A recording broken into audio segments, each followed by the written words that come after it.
by climate change.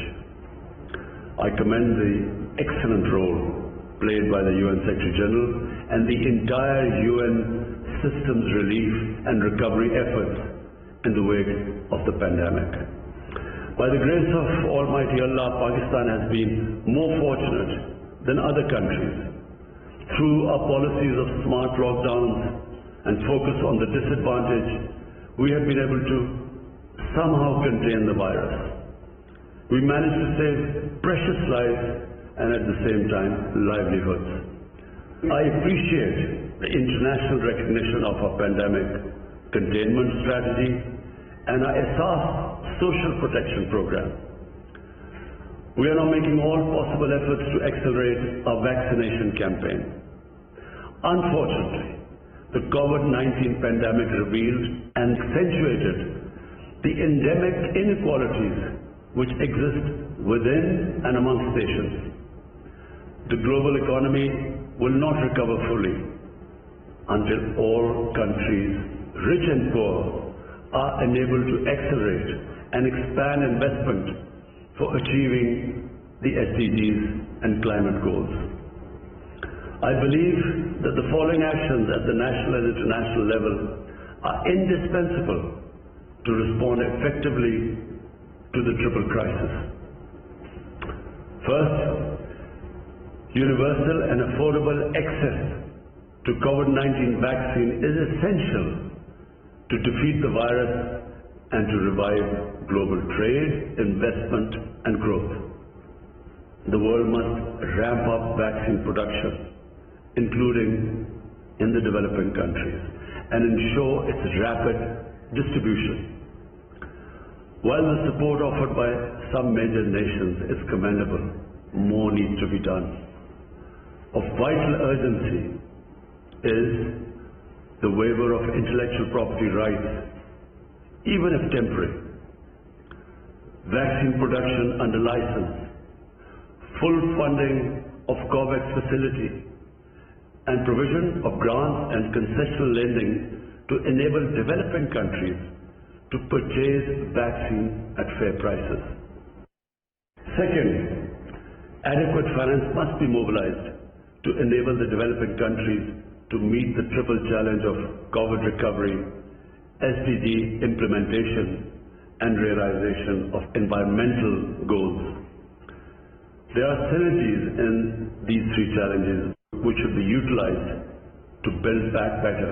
The high-income countries have been able to inject $17 trillion to stimulate their economies. The developing countries, on the other hand, are estimated to need at least $4.3 trillion to recover from the crisis and implement the SDGs. They have so far, unfortunately, secured access to less than 5% of this amount. Last September, I had proposed the creation of new IMF special drawing rights as an effective way to generate development financing. I welcome the agreement to create $650 billion in new SDRs. Yet the additional reserves created for the poorest countries will not provide anywhere close to the magnitude of the financial relief they require. It is therefore essential that the proposal of the IMF Director General that the high-income countries voluntarily reallocate a part of their unutilized IMF quotas, and this should be approved urgently. I hope that at least $150 billion will be reallocated to finance sustainable development projects and programs in developing countries through the IMF, World Bank, and other development banks and institutions. The restructuring of high-cost debt is another essential instrument to provide fiscal space and development finance for the affected developing countries. Any common framework for debt restructuring should not involve protracted negotiations that would defeat the purpose of the debt relief. At this critical time, commitments made to provide concessional and grant finance to developing countries, including the 0.7% ODA commitment and the advanced IDA 20 window of $50 billion must be fulfilled. Similarly, fulfillment of the commitment made by developed countries to provide $100 billion per year in climate finance is vital, including for the success of the COP26 in Glasgow. The accumulated climate finance commitment now amounts to over $1 trillion. The amounts offered for development, cooperation, including ODA, cannot be double counted as part of the climate finance commitment. At least 50% of the climate finance should be allocated for adaptation. It would enable developing countries to implement their climate commitments in accordance with the principle of common but differentiated responsibilities. Pakistan's landmark projects such as the Recharge Initiative and 10 billion tree tsunami project can benefit greatly from such support. Third, national and international development strategies should target sectors that enable developing countries to respond to the triple challenge. And these include COVID recovery, human development, social protection, renewable energy, sustainable agriculture, climate change, and digitalization. Investment in sustainable infrastructure, which impacts 92% of the SDGs, must be a central part of development strategies. The UN, with its unique convening power, should initiate a multi-stakeholder dialogue to mobilize the $1 trillion investment required annually in sustainable infrastructure.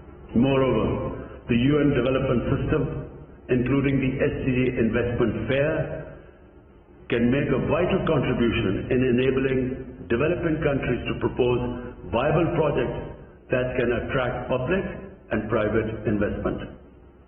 Fourth, the structural and systemic deficiencies of the international financial and trade architecture need to be addressed comprehensively and urgently. The international trade regime must provide all developing countries with equitable and preferential access to global markets.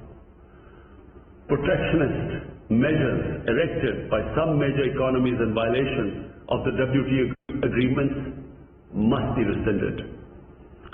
The vast amounts of illicit finance which flow out of the developing countries must be halted.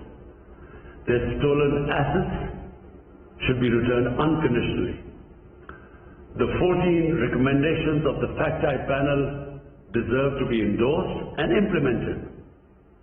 I welcome the US proposal for a minimum global corporate tax to prevent profit shifting and tax evasion.